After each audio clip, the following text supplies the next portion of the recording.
Fomentar la paz y el bien como máximo principio franciscano.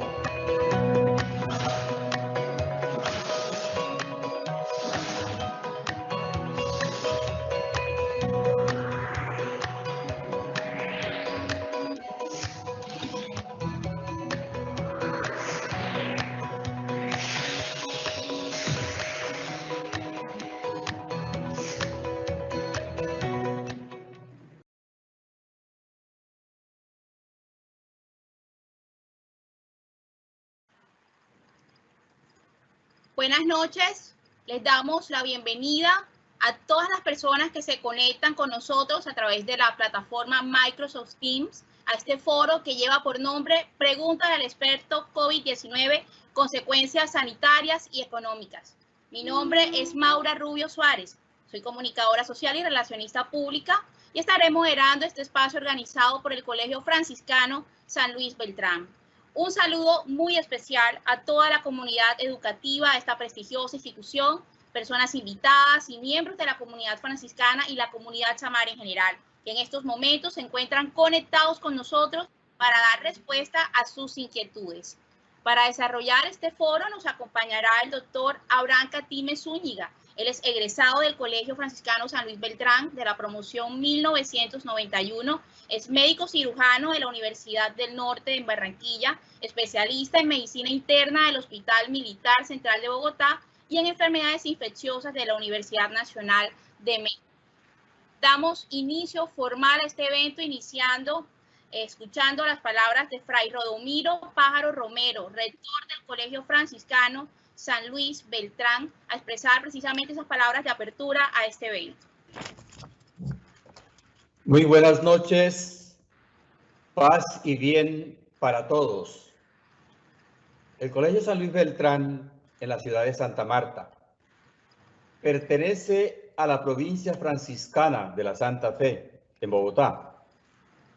Este colegio, preocupado por este virus mortal que viene recorriendo el mundo y destruyendo la salud, la economía de los hogares, de las empresas grandes y pequeñas, y que nos tomó por sorpresa porque no estábamos preparados para esta pandemia, ni siquiera en la China. Y aún no estamos todavía preparados, por lo menos los colombianos no. Sobre todo ahora que se ha dado apertura al comercio, a las salidas sociales y al trabajo. Agreguen ustedes los comentarios de pasillo sobre el rebrote, con secuelas que no sabemos en qué van a afectar a nuestro organismo. Son muchas las inquietudes que tenemos que investigar o preguntar acerca de esta materia. Por eso nosotros, como comunidad educativa Samaria, en unión con la señora Aura María Herrera y el señor Lenín Fidel Morales Díaz, padres de familia de nuestro colegio San Luis Beltrán, sabiendo del experto que podía orientarnos sobre este tema de la pandemia, nos contactamos con él. La respuesta fue rápido, clara y agradable. Se trata del doctor Abraham Enrique Catime Zúñiga, infectólogo, con sello franciscano, porque es egresado de nuestro colegio, como se dijo, de la promoción 91. Por eso yo decía que la respuesta fue agradable, porque es de los nuestros. Esta noche, él va a dedicarle su valioso tiempo a su colegio para hacer claridad de algunas dudas sobre la COVID-19, que bien estresados nos tiene a todos en la sociedad, en el mundo, en Colombia. Y las mismas redes sociales es mucho lo que nos comunican y que nos presentan diariamente a toda hora.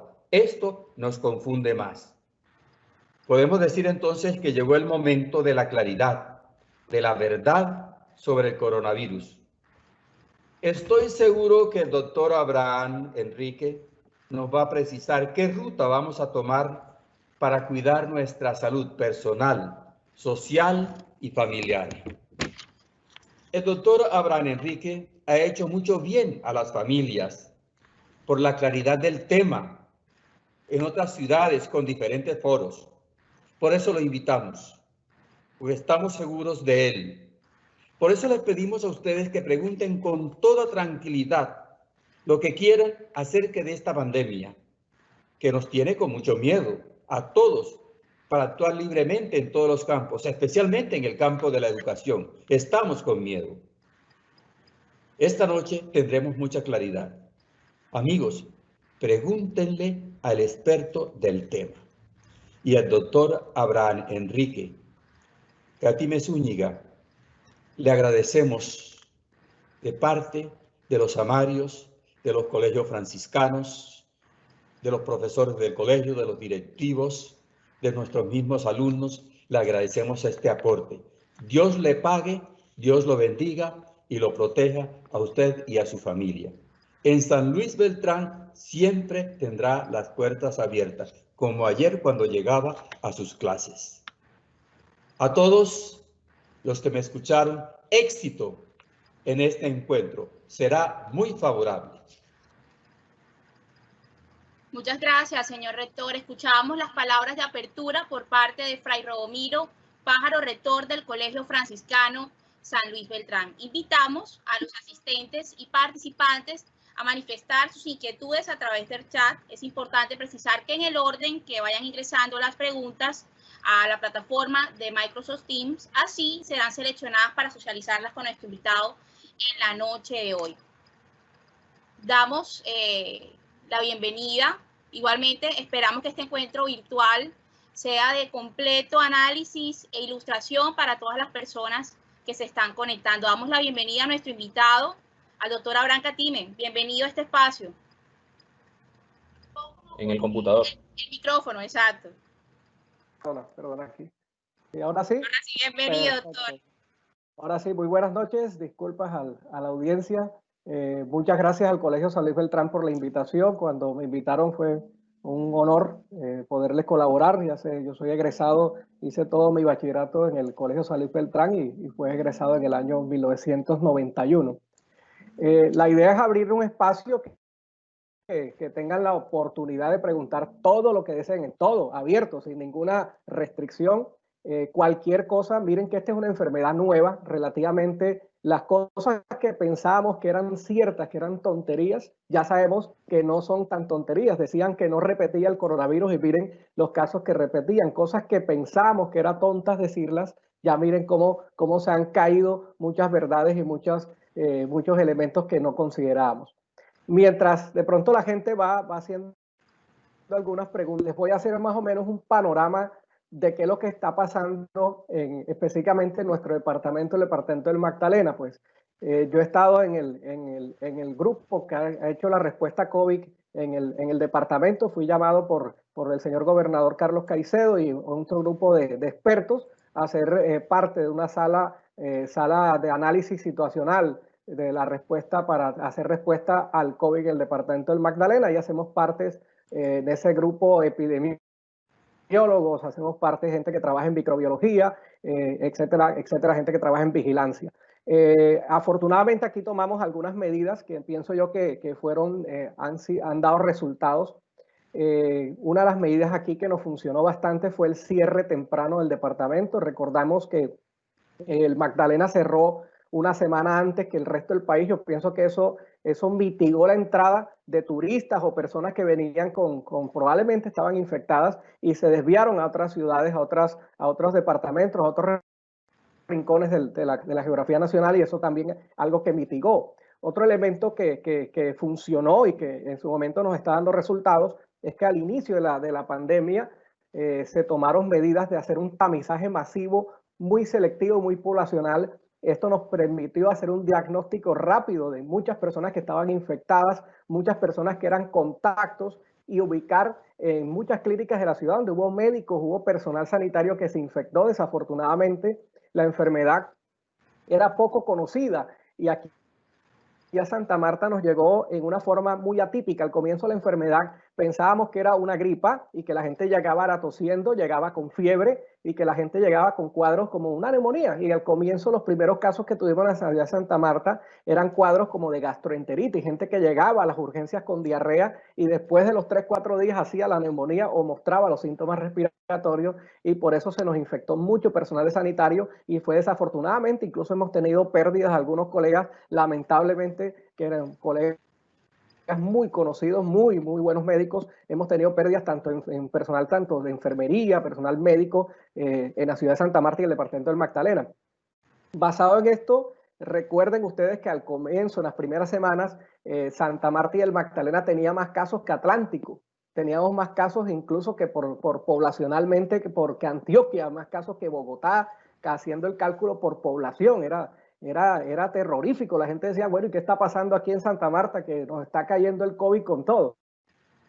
Simplemente era una estrategia que se hizo de buscar los casos. Esto nos permitió tener un aumento marcado, pero era una búsqueda activa selectiva, y con eso se logró aislar en un momento determinado 3.000 personas en corto tiempo. Esto nos permitió que esas personas que estaban infectadas, que estaban incubando, las confinamos a casa y se buscaron los contactos. Entonces tuvimos un aumento marcado de casos que fue impresionante. Mucha gente se espantó porque teníamos más casos incluso que ciudades más grandes, era preocupante, más casos que Antioquia teníamos acá, pero simplemente era producto de una estrategia que se hizo aquí en el departamento y que relativamente nos funcionó, porque ustedes lo han notado durante el transcurso del pasar de los días. ¿Cuál era el objetivo y qué se buscaba con esto? Se buscaba era simplemente que no haya caos ni colapso hospitalario. Era meramente retardar el proceso para que aparecieran los casos de forma lenta y sostenida y que permitieran al sistema atender a la gente. ¿Qué pasaba en otros países? Mire lo que pasó en España, en Italia, lo que pasó en el vecino Ecuador al comienzo, donde gente relativamente se moría en las calles porque no tenía forma de atención.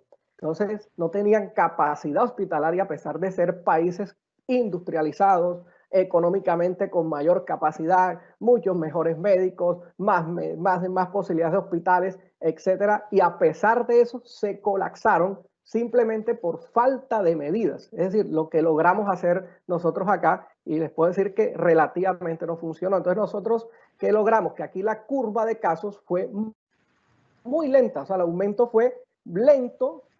fue lento y sostenido, y hicimos relativamente una curva, o estamos en esa curva muy sostenida que nos permita al sistema hospitalario no colapsar. Entonces, ese fue el primer mensaje que le puedo decir a la comunidad beltranista y a la comunidad de Santa Marta y el departamento que esté conectada, pues que las medidas, gracias a Dios, porque afortunadamente tuvimos la bendición que nos funcionó.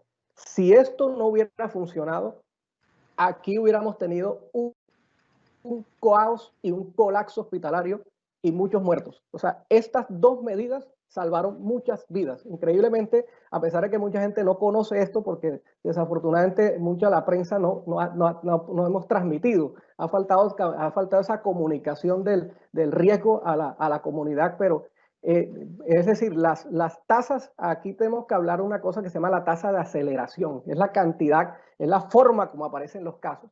Les pongo un ejemplo, la duplicidad de casos, que es el tiempo que se demora en duplicar los casos. El departamento más o menos estaba en 22 días. Para ponerle comparativamente, Atlántico lo hizo en 7 días, o sea, se duplicaba en 7 días, nosotros demoramos 3 semanas. Si el departamento del Magdalena, si la ciudad de Santa Marta hubiera tenido una aceleración como la que tuvo Barranquilla, madre mía, aquí hubiera habido mucha gente muerta, mucha gente complicada en las calles, porque no hubiera habido capacidad hospitalaria para atender a esta gente. Entonces, afortunadamente, las medidas funcionaron. En este momento, digamos, ya no se puede hacer más cuarentenas. Ya Colombia en el mundo tiene la cuarentena más larga del mundo. Ya nos sacan memes a nivel mundial diciendo, bueno, ¿ustedes qué van a hacer? ¿Van a dejar encerrada a la gente? ¿Qué van a hacer en Colombia, en su país? Ya esto no se puede sostener más. Entonces, desafortunadamente, lo que tratamos de hacer acá es cumplir unas medidas para hacer lo que llaman reapertura segura. Para hacer reapertura segura se requieren unos elementos muy sencillos. El primero es continuar el tamizaje de casos, la búsqueda. Entonces, eso lo estamos haciendo. Ahora en el departamento tenemos una capacidad con el apoyo de Bogotá y de la Universidad Nacional de Bogotá de procesar 300 muestras de PCR diarios, es lo que tenemos en disponibilidad en el momento. Entonces se está haciendo la búsqueda activa y tamizaje por medio de este tipo de pruebas que se llaman PCR. Listo. Lo otro es que se está haciendo el tamizaje. El requisito número 2 es continuar búsqueda y además buscar los contactos de esas personas. Entonces eso se está haciendo. El requisito número 3 es que comienza a haber un descenso sostenido en el número de casos. Desafortunadamente en este momento no nos agarran un descenso sostenido, pero sí en un aumento muy lento y sostenido que nos permite poder decir, vamos a hacer una reapertura con ciertas medidas.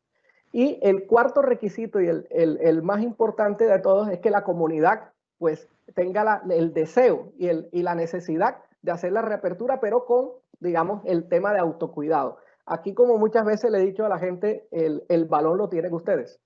Es decir, los entes gubernamentales, alcaldías, gobernación, han hecho unas actividades. No todo es el gobierno, no todo se lo podemos pedir al presidente Duque, no todo es el alcalde, el gobernador. Ya viene un elemento que es el autocuidado y la responsabilidad civil de cada uno.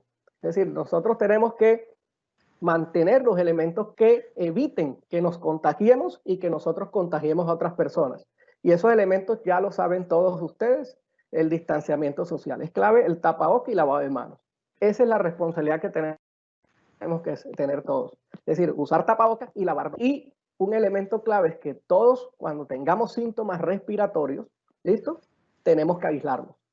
El hecho de tener un cuadro gripal, aíslese, llame y notifique para que le hagan la prueba del COVID o del PCR, si es el caso, y informe, porque es la única forma de que podamos cortar las cadenas de transmisión. Si yo con gripa salgo a la calle y estoy transmitiendo, estoy haciendo un daño, puedo transmitir la infección a una persona mayor y esa persona mayor incluso puede morir. Esto no es una simple gripa como a veces quisieron presentarnos. Esta es una enfermedad que puede ser mortal en ciertos grupos de personas.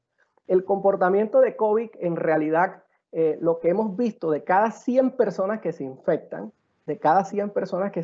aproximadamente entre 80 y 85 son personas que hacen cuadros leves o asintomáticos. Entonces, la gran mayoría de gente es una gripa común y corriente que no genera mayor cosa. El problema no es que una gripa, sino es que yo puedo transmitir eso a una persona que sí la puedo matar. Entonces, ahí es donde vienen los elementos del autocuidado y la responsabilidad social que tenemos que tener todos. Otro concepto clave, ya dijimos, 80-85 son leves o son asintomáticos. Hay 10 a 15 de esos 100 son cuadros moderados que pueden requerir hospitalización, pero no pasa más nada. O sea, duran una hospitalización, se les ponen sus medicamentos y en 5 o 7 días están en su casa. De esos 100 ahora, para terminar, completar el pastel, hay 5 que es lo que llamamos críticos. Esos 5 que llamamos críticos son los que van a requerir cuidados intensivos. Y ahí es donde viene el problema. De esos 5 que entran a UCI, se muere la mitad. El hecho de una persona entrar a UCI, de entrada, nada más por el hecho de abrir la puerta y entrar, ya 50% de muerte. O sea, es un cara y sello, es un volado.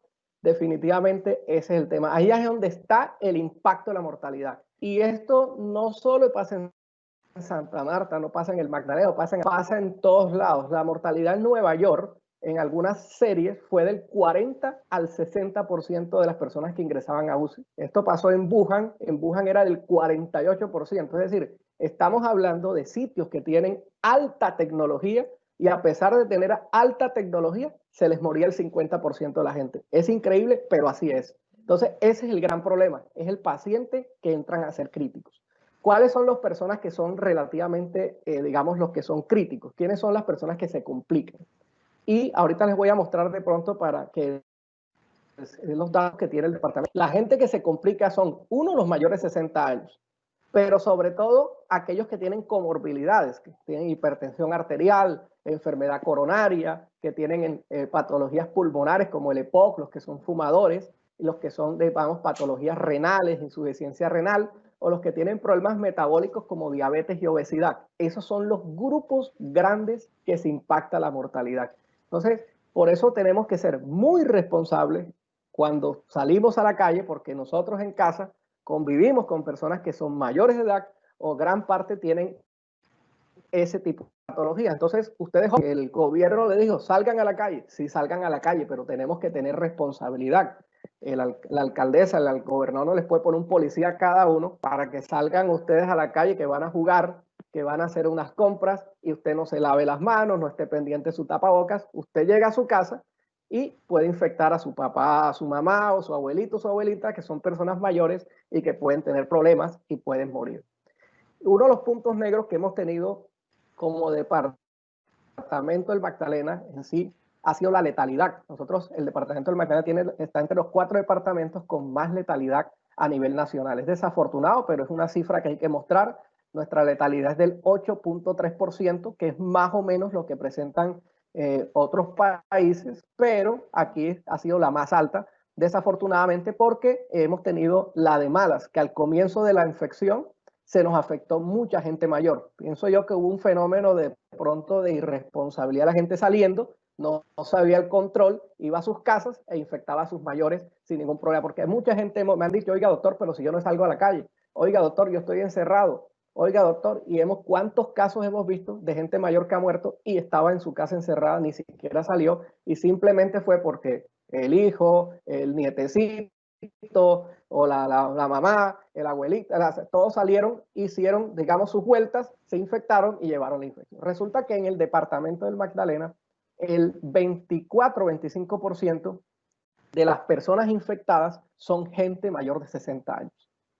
Y por eso nosotros nos ha impactado mucho el tema de mortalidad, porque a nivel nacional, comparando ese dato, Colombia, solamente el 14% son mayores de 60 años. Quiere decir, nosotros tenemos una carga de un 10% de gente más de 60 años que se nos infectó. Y eso fue gran parte de lo que explica el tema por qué murió tanta gente acá en nuestro departamento, en nuestra Santa Marta. También un fenómeno en los primeros casos, muchos recuerden cuando ese mal mensaje que mandó el ministro de que a los médicos nos daban plata si la gente llegaba a las clínicas, que por el COVID nos daban 40 millones, mejor dicho, aquí todos los médicos se volvieron millonarios con el COVID, lo cual es totalmente falso, un muy mal mensaje que mandó el ministro en su momento, y mucha gente se quedó en su casa y no quiso ir a las clínicas. Y nos pasó que muchos viejitos que son cascarrabias y que son gente mayor y que son tercos, aguantaron hasta el final, y cuando fueron a llegar a las clínicas, desafortunadamente ya no había mucho que hacer, porque ya lo vimos, que la mortalidad era mayor del 50%, incluso en las mejores manos. Desafortunadamente no se pudo hacer mucho en muchos de esos casos. Hubo casos muy lamentables de familias enteras, que eso es una cosa que a veces solo lo da la guerra, pero hubo familias enteras que perdieron 4 o 5 miembros. Conocí de casos, por ejemplo, en México, que hubo familias de 8 miembros. Me pareció una cosa, ni que fuera una guerra, estamos hablando, donde aquí tuvimos esos casos. Desafortunadamente no sabemos mucho de la enfermedad y que hay que esperar estudios. Parece que hay alguna predisposición genética en algunos elementos, una cosa que se llama el interferón. Después ahí les dejo de tarea a los que trabajan, en los que les gusta la biología. Son como unos antivirales que nosotros tenemos internos y que hay gente que lo produce de pronto en baja cantidad o con un interferón de muy mala calidad. Entonces, ese es un factor. Y el segundo son las cargas. Cuando una familia se infecta y conviven muy cerca, están muy expuestos. Entonces, las cargas de virus debieron ser muy altas y estas personas estuvieron sometidas a infecciones de pronto muy altas. Entonces, no sé, este es un panorama así más o menos de las cosas que se van presentando. Después les estaremos comentando en la medida que vayan saliendo preguntas, la idea es que sea más proactivo. Ya hemos hecho muchos webinars de esto y ya la gente un poco satosiga, ya la gente pone coronavirus, se cayó de la buseta y lo mató el coronavirus. Se estrelló y se murió de coronavirus. Entonces, ya ahorita todo se llega, lo atracaron y después el susto lo mató el coronavirus. Entonces, son situaciones donde vemos que ya la gente se atosigó del coronavirus. Entonces, ya esas conferencias de presentar diapositivas ya se vuelve como muy cansón, y por eso cuando me llamaron del salud, dije, vamos a hacer esto más proactivo, que la gente pregunte porque hay dudas. Yo las tengo, porque no me las... Yo las tengo, si las tengo yo, imagínense que estamos revisando día a día. Me imagino la gente de la comunidad debe estar con muchas dudas y mucha información que llega porque nos hemos vuelto expertos en la infodemia. Y ahorita no es la epidemia, sino la infodemia de burradas que llegan por los memes y por WhatsApp que ya enloquece a la gente. A mí me llaman mis familiares, mira lo que me llegó, Abraham, que si me como un rábano con un ajo, no me da virus por un mes. Entonces, mucha información que ha llegado, hay gente que ha gastado dinero comprando tonterías y burradas, como a veces les digo yo, y la idea de esto es darles un mensaje para que no tengan todos esos problemas que hemos visto, y la idea es un lenguaje muy práctico, muy sencillo, que la gente no se nos duerma y comiencen a preguntar. Muy bien, doctor Abraham, excelente la introducción. Ha esbozado usted como todos los puntos que ha involucrado la pandemia desde su inicio, y usted que ha estado de cerca manejando la temática ha ilustrado perfectamente a todos los asistentes a esta hora a este foro.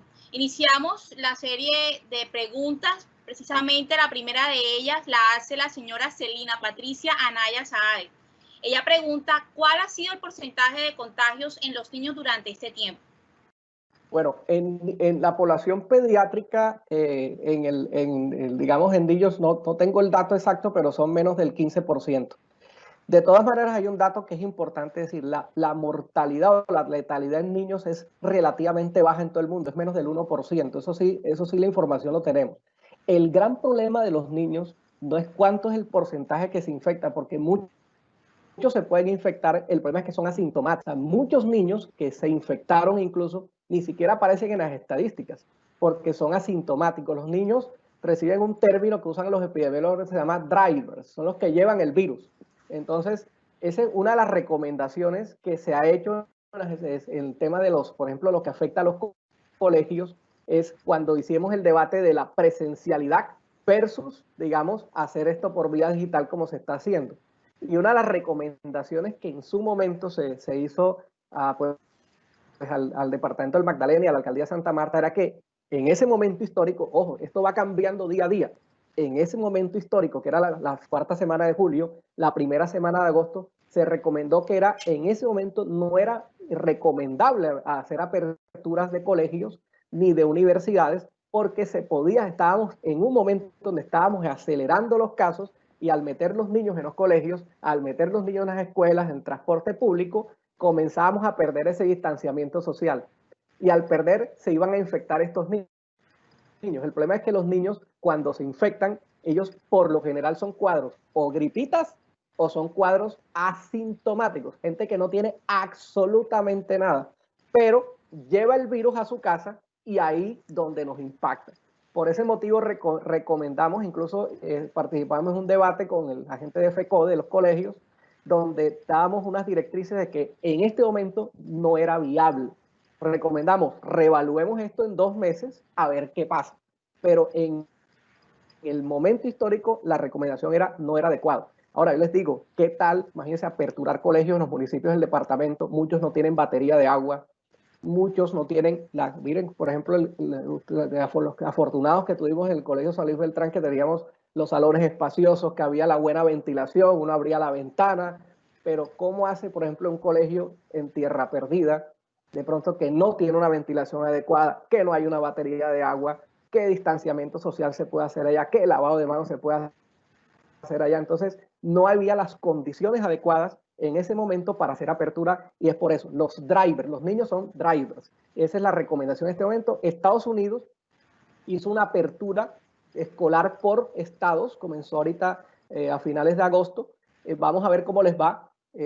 China también comenzó a hacer apertura escolar. España con todos los rebrotes y tras rebrotes, apenas se está hablando de hacer apertura escolar en alguna zona. Entonces, esto es un tema que estamos aprendiendo, hay que evaluar cada zona en particular, pero lo que le puedo decir es que los niños son un porcentaje pequeño en el momento porque estuvimos en cuarentena, estaban encerrados. En la medida que los niños los saquemos como unos caballitos sueltos, ahí se van a infectar. El problema es que son asintomáticos, ¿listo? Y son personas que pueden más bien es llevarte la infección a tu casa, infectar a las personas mayores, y ahí sí vamos a tener problemas. Pregunta a la señora Aura María Herrera, madre de familia. ¿Qué está pasando con el uso del tapabocas retornando a clases? En algunos países ha sido obligatorio y en otros no. Algunos los usan de acuerdo a la edad y en otros lugares no los utilizan. Sí, el problema del tapabocas es que el tapabocas en los niños muy pequeños es inviable, en los niños menores de 3 años es difícil manejar un tapabocas, en los de 3 a 5 años tal vez algunos tipos digamos, de tapabocas. En general los tapabocas son seguros ya en niños mayores de 5 años. En los menores de 5 años no es fácil porque pues, no están acostumbrados, un niño es muy inquieto. Es diferente nuestra cultura occidental que la oriental. Recuerden que, por ejemplo, los chinos, desde muy niños, por el tema de la contaminación ambiental, ustedes que de pronto los que han podido viajar o han visto películas chinas, y ustedes ven los niños desde muy chiquiticos con sus tapabocas. El problema es que eso es un tema cultural.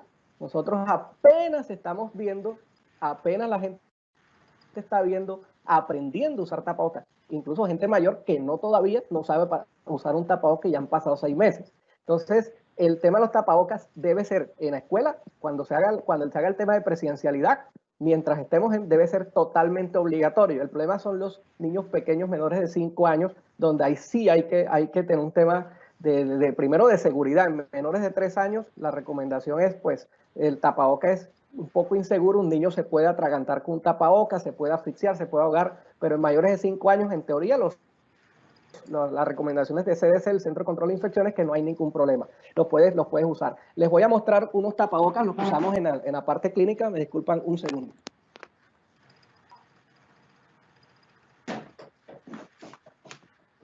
Bueno, aquí les voy a mostrar los tapabocas, cómo es el uso. Acá tenemos un tapaboca. Este es el tapaboca que llamamos la mascarilla quirúrgica. Este es el tapaboca que es desechable. Esto tiene, digamos, es el común y corriente. Estos tapabocas, de una vez para explicarle a la comunidad, tienen un tiempo máximo de uso de 6 horas. ¿Listo? Entonces, ¿qué pasa? Usted se lo coloca y después de 6 horas ya tiene que botarlo. Esto es desechable, esto no se puede lavar, no se le puede echar alcohol porque ya el tapaboca automáticamente se daña. El filtro se daña. Entonces, mucha gente que él hace, toma, lo lava, le echa alcohol, lo seca y lo vuelve a usar el día siguiente. Ya esos tapabocas son desechables, esos tapabocas no sirven. Entonces, el tiempo máximo de uso, por ejemplo, un niño que llega al colegio, que hace su horario, va de las 7 de la mañana, regresa hasta la 1, ya ese tapabocas que llega a la casa ya lo tiene que botar. Y si hace doble jornada, tiene que usar doble tapabocas. ¿Listo? Esta es la mascarilla, digamos, que llamamos quirúrgica desechable. Te toca tener mucho cuidado con los tapabocas que llamamos de tela.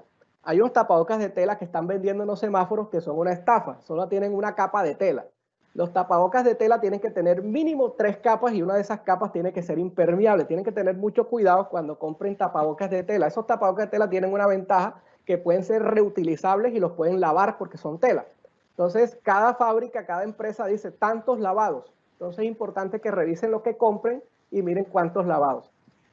Otros tapabocas que tenemos son estos tapabocas que llamamos, estos son los N95. Estos tapabocas ustedes no los deben comprar para absolutamente nada, no gasten dinero en esto porque estos tapabocas son para los médicos. Estos tapabocas solamente son para las personas que trabajamos en clínicas. Estos tapabocas sirven para lo que llaman aerosoles, los que se producen en algunos procedimientos que hacemos nosotros en las clínicas. O sea, ustedes no compren esto, no gasten dinero en esto porque no tiene sentido. Estos tapabocas y las mascarillas son para las personas que no trabajan en las clínicas y que deben usarlo. Recuerden, 6 horas de uso y estos N95, algunos que son colegas de pronto que me están escuchando, máximo 8 horas de uso continuo. Ya después toca eliminarlos o toca botarlos. Lo que estamos haciendo, por ejemplo, ahorita como hay desabasto en muchos sitios de N95, estos tapabocas le hacemos lo que llaman reuso. Los usamos 8 horas y después los guardamos en una bolsa de papel y los volvemos a utilizar en unos 5 días, que es el tiempo máximo que un virus dura en esta parte. El virus COVID, si una persona aspira, llegas a la superficie esta y dura 5 a 7 días. Entonces lo puedes usar en 5 días. Entonces es importante que cuando hagan reapertura de las escuelas, aprender a usar los tapabocas y hacer, eso toca hasta para retirar, hay que hacer un curso. Cualquier cosa, yo les voy a pasar unos videos pronto a las personas del colegio para que los videos los puedan masificar de cómo se quita y cómo se pone un tapabocas, porque eso tiene también su ciencia. Eso no es tan fácil como lo vemos entonces. Doctor, pregunta Marjorie Mesa Castro. El virus puede tener muchos síntomas clínicos, se pueden confundir con otras patologías virales. ¿Es recomendable estar en pandemia, realizarse las pruebas para salir de duda? Bueno, en este momento es cierto lo que comenta la compañera en línea. El virus del COVID es una gripa, o sea, puede tener cuadro inicial que puede confundirse con una influenza. Incluso los primeros síntomas parecen dengue, o sea, muchas veces da dolor de cabeza, fiebre alta, y dicen, esto parece un dengue, estamos en los mosquitos, hay la lluvia, podemos incluso tener coinfecciones. Hoy, por ejemplo, vimos un paciente en una de las clínicas aquí en Santa Marta que tenía coinfección. O sea, tenía dengue clásico más COVID. Mejor dicho, estaba con 2 en 1. Entonces, eso se puede presentar. Esta semana vimos un paciente que tenía un VIH, tenía tuberculosis y tenía COVID al mismo tiempo. Entonces, son coinfecciones que nosotros estamos en el trópico, aquí hay de todo. Entonces, hay que se puede confundir, y no solo puede confundirse, puede coexistir con otras enfermedades. Ahora, la pregunta es si se pueden hacer pruebas. A los asintomáticos no se recomienda hacer ningún tipo de prueba. En este momento, ni siquiera las pruebas de anticuerpos, porque el rendimiento diagnóstico es muy bajo. No todas las personas que hacen COVID hacen anticuerpos. Es un gran problema. No todos. Y lo otro es que las pruebas esas de sangre pueden tener falsos positivos.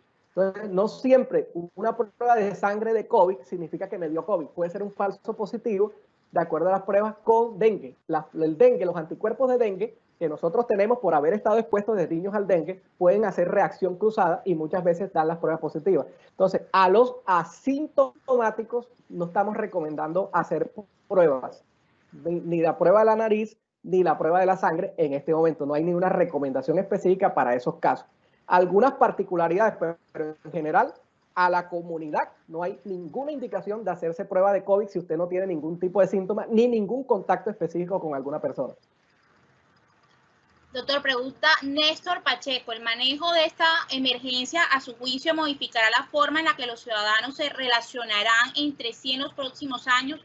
¿Qué estrategia sugiere para mitigar los impactos de la pandemia?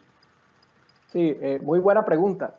¿Esto hasta cuándo va? Nosotros tenemos pensado que en los diferentes modelos epidemiológicos que esto va hasta agosto 2021. Definitivamente esto apenas pensaría que hay que programarnos, la gente que tiene sus empresas en nuestras casas, programémonos que esto del COVID va hasta agosto 2021, o sea, falta un año. La única forma que esto se acabe ya, ¿listo?, es que o nos infectamos el 60-70%, que es la famosa inmunidad de rebaño, ¿listo?, con todo el precio que conlleva eso. Miren lo que hizo varios países, por ejemplo, Suecia, lo que hizo los países nórdicos, que algunos dijeron, hombre, mire, no vamos a hacer gran cosa, esperemos, mire la cantidad de muertos que tuvieron. Entonces, ¿por qué no? Llegar a inmunidad de rebaño implica exponer a nuestras personas mayores, exponer a nuestros mayores, exponer a las personas que tienen riesgo y que puedan morir. Entonces, definitivamente, esto apenas está comenzando, viene hasta agosto 2021. Ahorita vamos a hablar de pronto de la segunda ola. Viene una segunda ola en un tiempo. Viene en marzo, se estima que puede haber una tercera ola de casos. Lo que esto va a cambiar es que, hay que seguir incentivando el teletrabajo. Hay muchas actividades que se pueden hacer desde casa. Esto va a seguir intensificando. Ya muchos países nos llevaban años luces en esto de teletrabajo. El segundo es el tema de los elementos de protección que tenemos que tener de forma diaria en nuestra labor. No cabe duda que a nuestra labor, a nuestras oficinas, a nuestros colegios, tenemos que andar con tapabocas en este momento. El tema del lavado de manos ser una concientización importante, pero por el momento le podría decir que prepárese para hasta agosto 2021, que más o menos pensamos que esto puede llegar, excepto que pase la inmunidad de rebaño o que llegue la vacuna. Si llega la vacuna, pues se acabó, santo remedio, se vacuna la gran mayoría de gente, pero esto es un proceso que esto no va a pasar por lo menos por ahora. Recuerden que apenas están en los estudios de fase 3 que van a comenzar con algunas vacunas y todo esto es lo que se está presentando. Hay que hacer combinaciones. Nosotros estamos haciendo, antes a la gente no le gustaba la teleconsulta, que era la consulta médica por esta vía. Ya la gente nos las pide. Oiga, doctor, ¿me puede atender por la teleconsulta? Entonces ya estamos viendo que nuestra consulta se está volviendo 50% presencial y 50% con teleconsulta. Entonces, esto es lo que cambió el mundo, que mucha gente ya busca la teleconsulta. Antes a nadie le gustaba, a todo el mundo le gusta que lo toquen. Listo. Entonces ya eso cambió, ya esa mentalidad de la gente. Hay cosas que nosotros médicos podemos resolver simplemente por una llamada o una videoconsulta. Y así pasa con muchas profesiones donde a veces un abogado puede resolver un caso desde vía una consulta video digital, y así puede pasar en el mundo. La señora Marinela Noguera, madre de familia, pregunta: ¿hay a la fecha claridad frente a la posibilidad de recontagio en aquellas personas que, pese a tener claridad diagnóstica por la prueba molecular o PCR, no desarrollan inmunidad evidenciable? Sí, es decir, nos hemos sorprendido ahorita con las publicaciones que ha habido de unos casos de reinfección.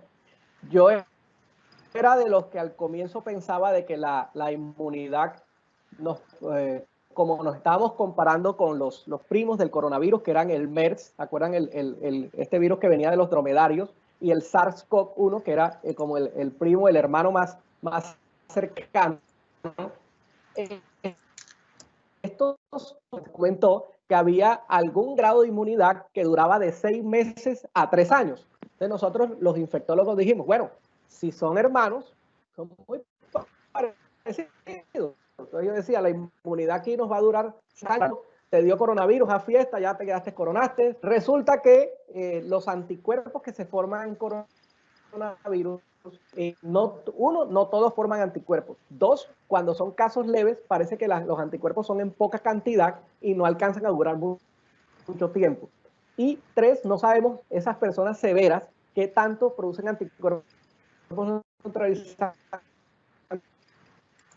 porque lo que hemos visto en la actualidad es que se ha producido reinfecciones. Ojo, reinfecciones, que es aquella que le dio hoy una cepa viral y después, les pongo el caso específico que salió publicado hace poco en Nature. Una persona que en el mes de marzo le dio coronavirus en China, en Wuhan. Esta persona viaja a Alemania, ¿listo? Y después le da un coronavirus en el mes de mayo. Pasó marzo, abril, mayo, junio. Pasaron 3 meses casi que le da el coronavirus. Entonces, cuando evaluaron las 2 cepas, porque las tenían la de Wuhan, tenían la de Alemania, eran virus totalmente diferentes. Entonces, ¿qué pasa? Que nos podemos reinfectar cuando el virus hace cambios genéticos. Lo mismo pasa con influenza. Nos podemos infectar porque los anticuerpos, si los tenemos en poquita cantidad, no reconocen a esa cepa y podemos darlo. En este momento, que yo les diría, en general, ¿qué es lo que estamos viendo nosotros? Que por lo general, hasta la fecha, no se ha documentado reinfecciones a 60 días en este momento. Es decir, que probablemente a los que le dé coronavirus, ¿listo? Van a durar como dice la gente, coronaron por 2 meses, pero ya después de 2 meses no sabemos. ¿Listo? Les puede volver a repetir, sí señor, después de 2 meses, después de 60 días, puede volver a repetir coronavirus con otra cepa que esté circulando.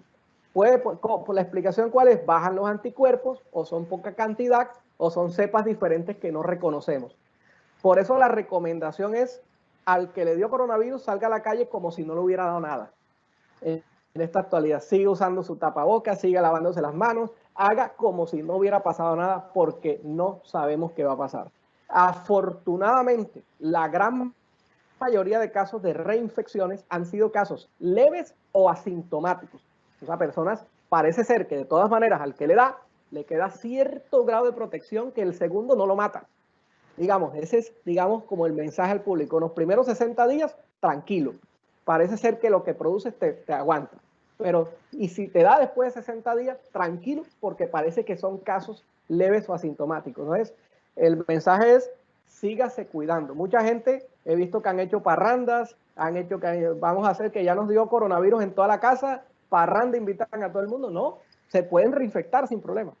Se pueden reinfectar y hay que tener mucho cuidado con esa parte. Pregunta José Angelino Leal Torres: ¿qué aspectos se deben tener en cuenta y qué elementos se deben incluir en el ámbito institucional y familiar que permitan el desarrollo de nuevas competencias en función de nuevas formas de relación entre estudiantes, docentes, padres de familia y realidad social? No, lo mismo, lo importante aquí, los coreanos, pienso que han hecho muy buen trabajo y han podido controlar el brote, y con algunas medidas nos ha enseñado. Ahí las famosas 3C. Digamos, las 3C, eso es lo que tiene que organizar nuestra vida diaria. Entonces, lo que vemos, la primera C es el contact social, ¿listo? La segunda C es los conglomerados, Es decir, las reuniones ya no, por este momento, mientras hay actividad, no podemos hacer reuniones, o sea, no podemos tener conglomerados. Si no vamos a hacer reuniones, tiene que ser espaciado 1 metro por acá, una silla por acá. Entonces, los conglomerados. Y la tercera C son lo que llaman espacios cerrados. Es decir, nosotros en este momento, por ejemplo, en los salones, cuando vayan los estudiantes, lo ideal es abrir ventanas. ¿Listo? Ahora, si tenemos aires acondicionados, listo, cada cierto tiempo abra las ventanas para que el aire recircule. Más o menos, uno que conoce un salón del clase del San Luis, si usted abre una ventana de estas, más o menos en 20 minutos usted cambia todo el aire. Entonces uno puede decir, vamos a abrir cada 2 horas la ventana, no hay problema, y hace recirculación del aire. Desafortunadamente, ya los únicos que manejan unos filtros estos especiales son las clínicas. Entonces, normalmente, ¿qué es lo que hacen? Las clínicas en las unidades de cuidado intensiva, la gran mayoría, tienen unas cosas que se llaman la presión negativa. Esos son como unos extractores. Sacan el aire, ese aire que está recirculando, lo jalan y lo sacan por otro lado para que recircule por otro lado. Eso se llaman presión negativa. Y además tienen unos filtros que le llaman EPA. Esas cuestiones ya son, eso es inviable para tener, digamos, porque esos son muy costosos, eso no tiene sentido en situaciones que no son, digamos, de clínicas o pacientes trasplantados, etcétera. Eso son para situaciones muy puntuales. En este momento, lo que tenemos que hacer es respetar las 3C. ¿Listo? Contact social, conglomerados y los espacios cerrados. Y tener las medidas esas que va a tocar cuando hagamos las reaperturas ya completas, que es mirar, adecuar los salones de clases para disminuir la mayor posibilidad que tengamos el tema del coronavirus. Ahora es importante qué elementos tienes que llevar, o sea, qué debes portar. Porque mucha gente me pregunta, doctor, compro careta, compro máscara esta de la NASA. He visto gente que ha sido exagerada, o sea, ahí salen a la calle como unos buzos, unas cosas que digo, pero ¿esto qué es? La gente se ha enloquecido comprando una cantidad de tonterías. Lo primero, una de las preguntas que me hicieron hoy en una de las charlas que estábamos dictando del Ministerio del Trabajo era, doctor, yo siempre tengo que andar con tapabocas. El tapabocas está indicado si yo no puedo respetar el distanciamiento. Si usted va a estar a más de 2 metros una persona, ¿usted para qué se pone tapabocas? No tiene sentido. Entonces, el tapabocas está indicado es cuando yo no puedo estar, pero si yo estoy en un campo abierto trotando, ¿yo para qué uso tapabocas? Entonces, hay que mirar el escenario de cuándo vamos a usar el tapabocas o no vamos a usar tapabocas. Entonces, es clave esa parte que vayan documentando, que no hay unos escenarios y hay cosas que hay que saber utilizar. Por ejemplo, me preguntaban las caretas o las que llaman monogafas o visores específicamente, esto no sería protección, pero las monogafas caretas, esas las utilizaríamos principalmente cuando, por ejemplo, gente que está atendiendo público, si está, digamos, en el colegio, San Luis Beltrán, la secretaria que atiende a los padres de familia, esa persona que está en la entrada, ella tiene que usar una caretica, una monogafa y usar su tapaboca. El resto de la gente que no está atendiendo público con su tapaboca normal es suficiente. Entonces, toca evaluar cada persona, cada punto, cada interrelación, para definir cuáles son los elementos que va a usar una persona en el día a día. ¿Cómo se transmite coronavirus? Para que me puedan entender todo esto, vamos a adelantarnos un poquito, que es, los mecanismos de transmisión son 2. ¿Listo? Está el transmisión indirecto, el transmisión directo. Por ejemplo, si este celular se lo presto a algún paciente mío que tenga coronavirus, lo toca, yo me contamino el dedo y me rasco el ojo, me infecté. Entonces el mecanismo directo, me inoculo, digamos, el coronavirus. Por eso es importante que no nos toquemos los ojos, no se rasque, no se pique la nariz, no se meta el dedo en la boca, porque ahí usted perdió. De nada sirve usar tapabocas si me estoy rascando, o sea, la cara no se la puede usted tocar para nada. Por eso decía, hagan saludo militar, usted ya no tiene por qué dar manos, saludo militar, saludo del codo, etc. Entonces, ese es el mecanismo que es un mecanismo que es muy eficaz, que es el mecanismo directo. El indirecto es cuando nosotros hablamos, si yo estoy hablando, genero gotas o gotículas. Estas gotículas hacen un movimiento parabólico y llegan aproximadamente a 2 metros. Por eso es que dicen que mantenga 2 metros o más. O sea, si yo estoy hablando a 3 metros, esto no va a llegar, por eso no hay problema. Pero si usted está a menos 2 metros, usted se puede infectar y aspirar las gotículas. Esas gotículas estos tapabocas sirven para eso, para frenar que las gotículas a usted no le entren y pues evite la infección.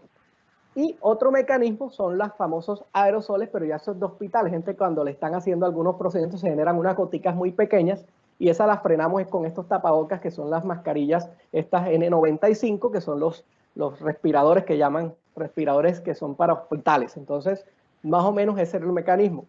Una cosa clave es que no existe documentada lo que llamamos la transmisión aérea. Me pregunta mucha gente que si sale a la calle y respira, se le va a dar coronavirus. Se ha documentado, ojo, una cosa es diferente en el aire de ciertos hospitales, en afuera de ciertos hospitales en China, en Italia, han hecho muestras de aire y han encontrado coronavirus, pero encontraron esas fracciones de material genético de RNA, pero cuando los llevaron a cultivar no crecieron. Quiere decir que el aire puede tener fracciones o material de coronavirus, pero que no infecta. Por eso es que la transmisión aérea no existe. O sea, usted puede salir a trotar, a hacer sus vueltas, y si no va a estar en contacto con nadie por el aire, no se va a infectar. Listo, es diferente que usted está hablando conmigo, yo hablo y hace la gota. Eso es otro cuento, pero la transmisión aérea como tal no existe. Muy bien. Le pregunta al experto, el coordinador Hugo Orozco, ¿a partir de qué momento deja de ser contagiosa o portadora del virus una persona que haya padecido la enfermedad? Bueno, muy buena pregunta al profe Hugo. Esto es clave, sobre todo ahorita que comiencen a hacer ya labor presencial y vamos a estar más en contacto y podemos infectarnos. Entonces, normalmente un concepto al comienzo de la enfermedad, recuerden que había gente que le hacían el PCR y hubo gente que duró un mes, 6 semanas. Yo tuve un récord, un señor 8 semanas encerrado en su casa y no le dejaban salir porque el PCR le daba positivo. Ese señor casi se enferma. Listo, pero ¿qué pasaba? ¿Cuál es el tema? Porque eso no lo sabíamos, eso lo comenzamos a entender después. Resulta que cuando hacemos PCR, o sea, la reacción en cadena polimerasa, que es el que toman en la nariz, o la prueba antigénica, lo que se detectan es genes de los virus. Entonces, si yo tengo un muerto y le hago un PCR, da positivo. Entonces, cuando comenzaron a estudiar esas personas que daban PCR positivo, tomaban los mocos, los mandaban a cultivar y el virus no crecía. O sea que lo que botaban ellos eran fracciones o pedacitos de virus que estaban muertos, pero que no generaban ningún riesgo.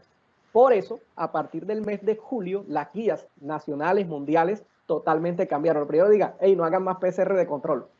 Ya se sabe que una persona que tiene COVID asintomático, ¿qué es el COVID asintomático? Aquella persona que le hicieron el examen, digamos, fueron al colegio San Luis Beltrán y dijeron, vamos a tomar a los profesores y le hacemos un examen. Y los profesores dijeron, nosotros no tenemos absolutamente nada, doctor Catime, vamos a tomarlo. Y vamos a hacer un estudio, hagámosle un examen.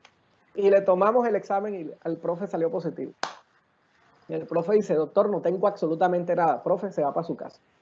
Esa persona se tiene que ir 10 días para su casa y el aislamiento se cuenta a partir de la fecha de la toma de la muestra, porque como no tenemos fecha de inicio de síntomas, entonces, ¿qué quiere decir? Lo primero es una persona asintomática diagnosticada accidentalmente, listo, por el PCR, esa persona se tiene que ir 10 días para su casa contados a partir del inicio de los síntomas. El problema son aquellos, digamos, y si llegamos al colegio, encontramos algún profe con gripa y es una gripita. Y bueno, profe, vamos a hacerle el examen.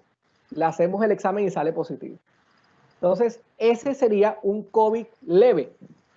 Toca mandar al profe a la casa y la pregunta, bueno, dice el padre, bueno, ¿y cuándo me lo devuelve para que comiencen las clases? Aquí es muy sencillo, ya tenemos unas recomendaciones y lineamientos del CDC, que es el Centro de Control Americano, y de la OMS y OPS que se unieron y sacaron un lineamiento mundial. Y la recomendación es que el aislamiento se tiene que hacer por al menos 10 días. O sea, ese profe se tiene que ir para su casa y al menos 10 días, ¿listo? Contados a partir del inicio de los síntomas y tiene que tener 2 requisitos para volver al colegio. Que cumpla mínimo 10 días. Que tenga 3 días sin fiebre, ¿listo? Y que tenga mejoría de los síntomas respiratorios, no ausencia. Puede quedar con una tosecita tonta que dure unos 2-3 semanas. Entonces, si el profesor cumple el requisito de que complete al menos 10 días, que tenga al menos 3 días sin fiebre y que ya tenga mejoría de los síntomas, él puede retornar. Habitualmente lo que se hace es que les dan los 14 días, pero cuando sea extrema urgencia, el 10º día. ¿Por qué se hace esto? Porque todos los estudios mostraron que después del día 9 no hay virus, no se excreta virus infeccioso, no hay virus completico, sino pedacitos de virus. Entonces, por eso se dijo 10 días. Entonces, en total, la recomendación es, al profe Hugo, es que son 10 días de aislamiento mínimo, ¿listo? Y aquellas personas que tuvieron un cuadro de mayor severidad, por lo menos darle 14 días. ¿Listo? Entonces, esa es la recomendación más o menos. Y lo que hacen habitualmente es que le dicen, bueno, váyase 14 días, en 14 días nos vemos. Antiguamente, ¿qué hacían? Llegaba el día 14, que seguramente a algunos de los que estén en línea les pasó. Iban a la casa, otro PCR, otro catime, positivo, quédate una semana más, otro PCR positivo, quédate una semana más. Y esos exámenes positivos no eran virus infecciosos, sino pedacitos y fracciones de virus. Por eso no se debe hacer PCR de control, ni ninguna prueba de control, ni prueba de serológica, ni nada. Simplemente completa su aislamiento y váyase ya a laborar. No tiene ningún inconveniente. Doctor, pregunta la madre de familia Saeco Gaitán. Con la apertura decretada a partir del 1 de septiembre, ¿cuándo se tiene previsto un segundo pico de infección? Buena pregunta, buena pregunta. Bueno, en los modelos que hemos visto, en los modelos que se han visto tanto en España, Italia, ahora el rebrote que estamos viendo en algunos países vecinos, vimos por ejemplo algunos estados en los Estados Unidos, y tenemos información a los que les gusta leer historia. Les recomiendo que se lean qué pasó incluso ahí creo que en Discovery estaban pasando un documental de la gripa española en 1910. Eso nos ayuda a entender un poco el tema de las pandemias, porque en el año 1918 hubo estados que dijeron vamos a encerrarnos y hubo estados que dijeron no vamos a hacer nada. Y nos mostraron prácticamente, fue el primer laboratorio de pandemias y sabemos qué pasa si yo cierro esto y qué pasa si yo hago eso. Entonces, ya tenemos modelos que nos hablan de que sí viene una segunda ola, eso es inevitable. O sea, no hay nada que hacer. Por eso siempre he dicho, el balón lo tiene, pues sí, el departamento y la alcaldía tienen que seguir trabajando, pero el balón lo tiene la gente. Si la gente no responde, se nos viene una segunda ola que nos va a tumbar. De la segunda ola, pensamos que puede estar viniendo entre la 4ª y la 8ª semana después de hacer la reapertura. Más o menos he hablado con algunos colegas en Bogotá, en Cali.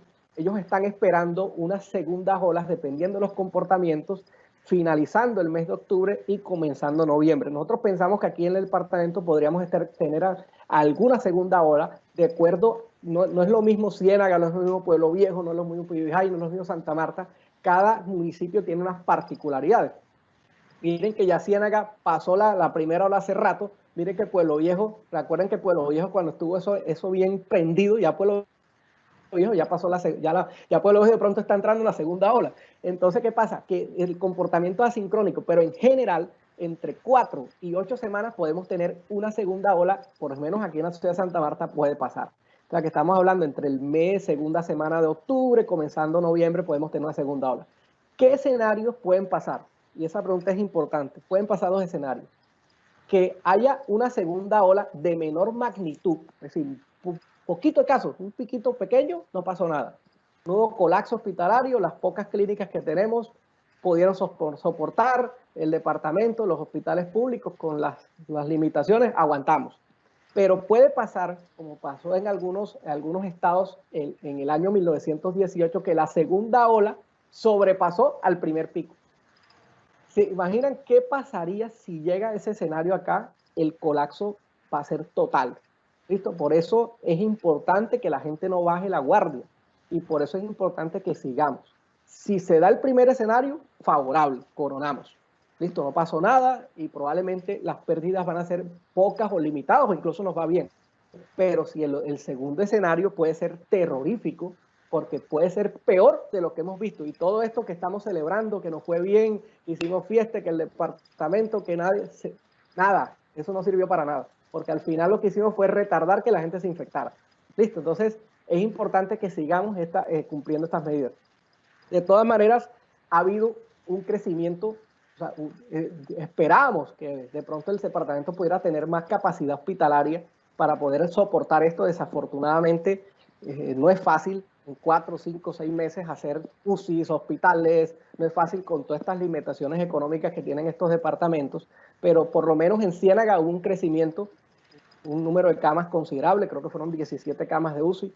Creo que en Fundación van a hacer una apertura de camas de UCI. El hospital de acá, el Julio Méndez, hizo algunas camas. Algunas clínicas privadas hicieron algún grado de expansión. Entonces, pienso que mal que bien se ha hecho algo de expansión hospitalaria. No es lo que uno hubiera esperado, pero con esto, a pesar de todas las cosas, estamos relativamente bien si nos comparamos de pronto con Córdoba, pronto con Sucre. Mire que en estos municipios llegó un día que hubo 25 muertos durante 2 días. Afortunadamente nosotros no hemos tenido eso. Mire, cuando Barranquilla llegó a tener días de 40 muertos. Nosotros acá no hemos tenido eso. Si llegara a pasar ese fenómeno acá, aquí no tenemos nada que hacer. O sea, vamos a pasarla bien feo. Pregunta Alex Faucet Parodi, ¿cómo influye la reducción al mínimo de la atención no urgente en centros sanitarios mientras se lucha contra la pandemia? ¿Me puedes repetir, por favor, que se entrecó? ¿Cómo influye la reducción al mínimo de la atención no urgente en centros sanitarios mientras se lucha contra la pandemia? Sí, eso es clave porque está dentro de los fenómenos negativos o las consecuencias de la pandemia. Imagínense todos estos hipertensos, diabéticos, con patologías crónicas que muchos no fueron a sus consultas o muchas EPS no tenían capacidad de teleconsulta, o como pasaba en las reuniones que hacíamos de pronto con las EPS, me decía, doctor, es que yo monto la teleconsulta, pero la gente no tiene celular. Yo monto la teleconsulta, pero no tienen Smart TV. Yo monto la consulta, pero no hay conectividad. Es decir, es como a veces hemos querido hacer y hacer y hacer, pero es difícil porque desafortunadamente hay zonas de alta precariedad. Por ejemplo, ¿cómo hacemos para hacer, digamos, educación a distancia si muchos niños no tienen una tablet? Entonces, listo, le regalamos la tablet, dale el celular y la conectividad. ¿Listo? Entonces, es complejo, esto es muy complejo, pero sí, una de las consecuencias importantes de esto es que vamos a tener aumento de problemas en pacientes con cáncer, porque muchos de estas personas no se hicieron los exámenes, las biopsias las pararon, etcétera. Entonces, eso puede generar consecuencias. Los pacientes, por ejemplo, hipertensos que estaban en procesos de estudio, de cuadrar los medicamentos, que perdieron todas esas, pueden tener problemas renales. Los pacientes cardiópatas que tenían enfermedad coronaria, que estaban pendientes de un cateterismo y separaron los cateterismos, ¿qué pasó con eso? Entonces, esperemos, y una de las cosas que hemos hecho en reuniones con las diferentes EPS donde he participado es que, primero, hay una buena voluntad de reiniciar todo esto. Ahí se han buscado muchas estrategias y la recomendación que el Departamento del Magdalena y la Alcaldía de Santa Marta es que le den prioridad a esos grupos de riesgo, a los mayores de 60 años, que es donde me preocupa a mí, porque ¿cómo así que nosotros somos el primer departamento en letalidad en Colombia? Algo está pasando. Listo, entonces eso tiene que cambiar. Vamos, esperemos que ahorita este fenómeno que se está dando, no sigamos perdiendo gente mayor, porque eso es lamentable. ¿Cómo distinguir los síntomas? Por ejemplo, mi hijo se enfermó y pensé que era COVID y resulta que no. ¿Cómo no asustarnos con los síntomas similares? Es muy difícil porque el COVID tiene un espectro desde asintomático, o sea, sin síntomas, hasta un cuadro muy severo que requiere unidad de cuidados intensivos. En este momento, lo que le podría decir a la persona que hace la pregunta es que cualquier gripa en este momento es COVID hasta que se muestre lo contrario. Por eso es importante que cualquier síntoma respiratorio notifique a su entidad. Listo, muchas entidades están haciendo los exámenes en las diferentes casas de las personas. Entonces, por responsabilidad civil, lo que tenemos que hacer cuando tengamos un cuadro respiratorio gripal, aíslese. Eso es lo primero, aíslese. Váyase a su casa, quédese encerrado, llame, notifique. Ya EPS le dirá si tiene el servicio de hacer el PCR, pero lo más responsable es, hey, me voy para mi casa porque yo no puedo transmitir esto a la gente. Entonces, lo primero es muy difícil diferenciarlo. Te diría que es casi complicado porque los síntomas son muy parecidos. Lo único que le podría decir, hay un par de síntomas que solo lo vemos con COVID. ¿Cuáles son? Anosmia. El que perdió el olfato, eso es COVID. Listo. Yo no he visto, dentro de las infecciones respiratorias agudas, virales, nosotros no habíamos visto eso. Gente que se quedaba totalmente sin olfato. La persona que perdió el gusto, o sea, lo que llamamos anosmia o lo que llamamos ageusia, la pérdida total del gusto, eso es COVID. Entonces, del resto no hay nada que te pueda diferenciar si es COVID o es una gripa común y corriente. Lo que les puedo decir es que ahorita vamos a comenzar los picos de virus respiratorios que normalmente nos nos afectan en la ciudad. Entonces esperamos también la llegada de la influenza virus. Por eso les recomiendo a aquellas personas que no se han vacunado, vayan y vacúnense. La influenza virus puede también coinfectar, digamos, en este momento. Entonces tienen que tener importante que se vacunen, sobre todo las personas que son grupos de riesgo. ¿Cuáles son los grupos de riesgo? Los mismos que mata el coronavirus. Entonces, la recomendación es a aquellas personas que trabajan en el sector salud, vacúnense. A aquellas personas que hacen parte de grupo de riesgo, vayan y se vacunen para influenza, porque también puede ser un tema que en este momento va a llegar y puede afectar a mucha gente. Pregunta a la señora Liliana, ¿el embarazo se puede considerar un factor de riesgo? Hemos notado en ciertos escenarios donde a las mujeres embarazadas les va peor cuando tienen coronavirus. En tema digamos, de parto preterm, se viene el niño anterior, digamos, antes de la fecha. Entonces son escenarios que aumenta la mortalidad, digamos, materna, aumenta la mortalidad perinatal, casos que se han descrito inicialmente, pensábamos que no era posible, ya nos están hablando de que hay transmisión in útero, que eso no lo veíamos posible, no estaba descrito en influenza, y sí hay casos reportados ya en la literatura, y aquí en el departamento hemos tenido casos de transmisión que estamos estudiando porque probablemente fueron transmisiones que llamamos vertical in útero. Pero sí, a las mujeres que están embarazadas en un momento determinado les va peor que con el coronavirus. Entonces, para que tengan mucho cuidado en esa parte. ¿Cómo afecta el COVID-19 a los servicios de salud relacionados con las enfermedades no transmitibles? Bueno, el tema de las enfermedades no transmitibles, ya lo comentamos, que son estas enfermedades crónicas, ya lo comentamos de que pues llegó un momento que nos concentramos todo el sector salud y abandonamos un poquito esto, pero ya ahorita con este fenómeno que digamos, ya hay hay una reducción, las clínicas ya no hay tanta ocupación hospitalaria, había una restricción del gobierno que era en un momento de pico, parar las cirugías, digamos las cirugías que estaban programadas y no operar sino lo esencial. Entonces mucha gente que tenía cirugías por algunas otras cosas, vesículas y esas cosas no se pudo operar, pero ya afortunadamente se liberó esa restricción porque la ocupación, por ejemplo, en el departamento del Magdalena en este momento en UCI de COVID es menor del 60%, entonces no hay indicación en este momento para hacer restricción en esos temas.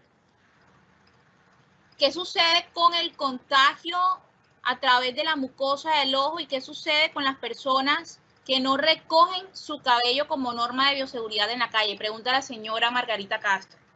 Bueno, buena pregunta, Margarita. Sí, si yo tengo las manos, por ejemplo, si toco este celular que esté infectado y me rasco el ojo, me infecto. La mucosa conjuntival es una muy buena vía de transmisión.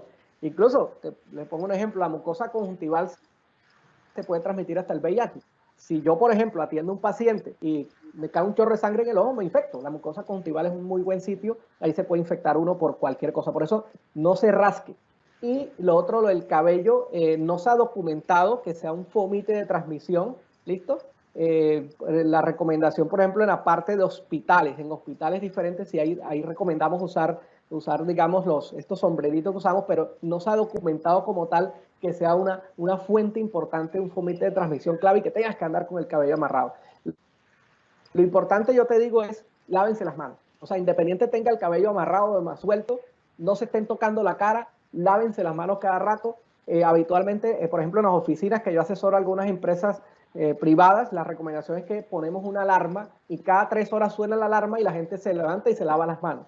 Entonces, tienes que buscar forma de colocar en tu celular, de colocar cada tantas horas suene y vas y te lavas las manos. Ten alcohol disponible, tenga alcohol gel, independiente esto de amarrar el pelo, pero sí lo más importante es eso. Aunque lo tengas amarrado, las mujeres siempre se están tocando el cabello, amarrado o suelto. Pero lo importante es que te estés lavando las manos. Doctor Cati, me quiero decirle que ha sido abrumadora la respuesta de los padres de familia de la comunidad Samaria General en este foro. Hay muchas personas conectadas y también un número importante de preguntas. Una de ellas, y bueno, ya para ir cerrando, tengo una niña de 5 años que sufre de adenomigdalitis. Sus oídos no ventilan bien, con antecedentes de otitis recurrentes y sufre alergias. ¿Podría considerarse como vulnerable? En este momento no es un grupo de riesgo, no es un grupo vulnerable. Este tipo de personas no han sido vulnerables. Cuando hablamos de grupos de riesgo, es grupos que generen riesgo de mortalidad. ¿Listo? Ese tipo de personas no se asocian a mortalidad, que es diferente. Sí se asocia a morbilidad, o sea, si a esa niña le da coronavirus en la vía respiratoria, le puede tener un cuadro de mayor gravedad, pero que no impacte tal vez en mortalidad. Sí puede ser morbilidad, o sea, le puede dar, recordemos que el coronavirus puede afectar el oído, puede afectar la garganta, puede afectar nariz, entonces ella tiene una inflamación de base y puede generar mayor inflamación y mayor morbilidad, o sea que le va a dar un COVID, si le da puede ser un COVID moderado, que requiera incluso hasta hospitalización, pero que no se asocia a mortalidad en la actualidad. Bueno, una última pregunta. ¿Cuáles son las recomendaciones sustanciales para asumir el aislamiento en la misma casa donde viven los demás familiares que no queremos que se contagien, teniendo en cuenta de pronto que hay una en la casa? Hay uno de los errores que vimos que cometió mucha gente al comienzo de esto, cuando hablábamos de el aislamiento tiene una definición. Hay lo que llaman el aislamiento preventivo, que es aquella persona que tuvo contacto y se manda a guardar, pero todavía no tiene el diagnóstico. Hay otro concepto que es el aislamiento obligatorio, que es aquella persona que está positiva y digo, bueno, váyase a su casa, hermano, puede infectar a otras personas. Entonces, ¿qué es lo que se debe hacer? Lo primero, un concepto de clave, el aislamiento es individual, no es colectivo. Nos pasaba a muchos cuando estábamos en las reuniones en la secretaría, de los informes que nos daban, era por ejemplo que llamaban a preguntar y estaba el señor al lado con el hijo y al lado con la esposa y le decíamos, oiga, pero usted no está en su cuarto encerrado. No, yo estoy aquí en mi casa. O sea, la persona es el aislamiento colectivo y el aislamiento individual por más que se le explique. Entonces, si en la casa hay uno solo infectado, esa persona tiene que irse para su cuarto, listo, tiene que estar allá. Cuando sale del cuarto puede salir, tampoco es que lo vamos a meter preso ni nada, si no imagínense, es un secuestro. Entonces, esa persona tiene que entrar a su cuarto, listo, cuando vaya a salir del cuarto, se pone su tapabocas, se lava las manos, todo lo que toque lo va lavando y entra a su cuarto. Eso es, el aislamiento es individual, no es colectivo. Ahora, si todos en la casa están infectados, que es la gran mayoría de casos, recordamos que la tasa de ataque es más del 60%, o sea, en una casa donde viven 8 personas y todos conviven, el 80% están infectados, mínimo. Entonces, ese aislamiento ya se llama aislamiento colectivo, o sea, se encierran todos los 6 o 8 en su casa como si todos hubieran tenido coronavirus. Pero si uno solo, les pongo un ejemplo, hoy llegó un visitador médico y me llegó de Bogotá y le hicieron diagnóstico de COVID. Llega a su casa, en su casa está su esposa, su hijo, él llegó a un cuarto a encerrarse el sol. La esposa está en otro lado y su bebé en otro lado. Entonces, esa persona está haciendo un aislamiento obligatorio individual, no colectivo, porque los otros no estaban con él cuando se infectó, o sea, no están infectados. Entonces es importante el concepto ese. Tampoco es que se encierren, pero sí, si sale a la nevera, lávese las manos, póngase el tapabocas, y si sale en tal sitio, mantenga muy buena higiene de superficie para que no vaya a infectar a los otros compañeros en la casa o a los otros convivientes. Doctora Branca Time, muy importantes sus aportes, sumamente valiosos. Esperamos que con este encuentro virtual se haya dado respuesta a las inquietudes que han surgido a partir de esta pandemia y que aqueja al mundo.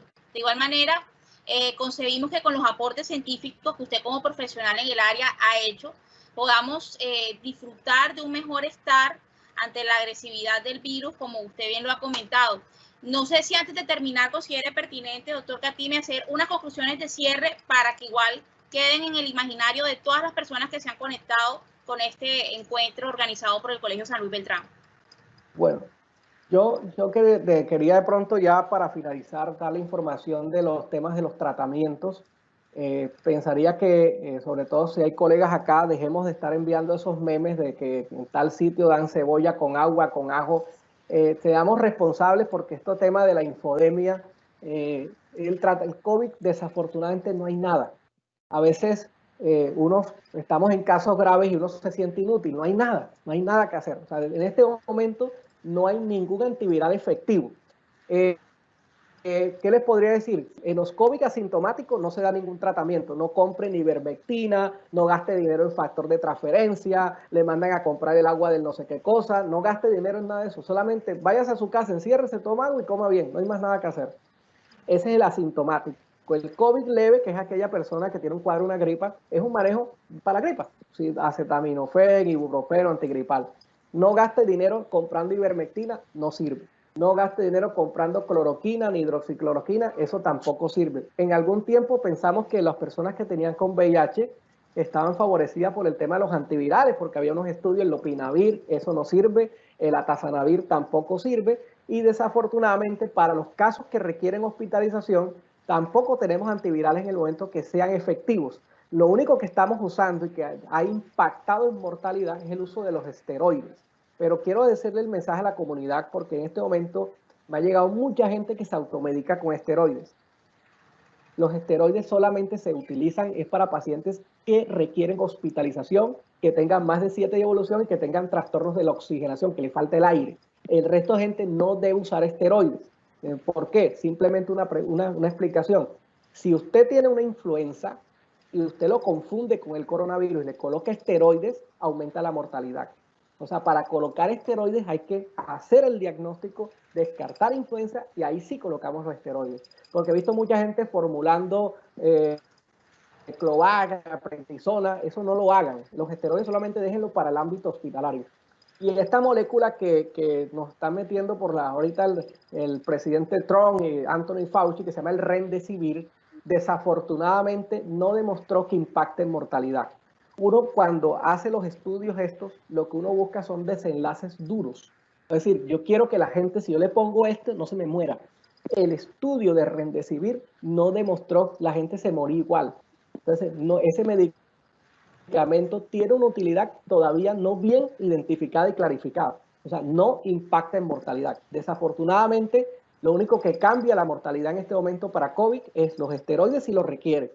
El tema cuando requieran ventilación, que los intuban, eso también cambia la mortalidad. El resto no hay más nada que hacer. No se dejen engañar. Ya vieron por ahí en el Rodadero con una secta, unas personas que estaban vendiendo unos productos, eso no sirve. No, les vuelvo y les insisto, mucha gente me llama de la transferencia, factor de transferencia, ivermectina. No gaste nada de eso, eso absolutamente no sirve y no se deje engañar ni timar y por favor dejemos de estar mandando tanta meme y tanta tontería que eso en realidad lo que hace es aturdir a la gente y asustarla más, porque en realidad nada en este momento funciona para el COVID-19. Muchas gracias, doctor Catime. Bueno, con las anteriores conclusiones damos por finalizado el foro denominado Pregúntale al experto COVID-19, consecuencias sanitarias y económicas.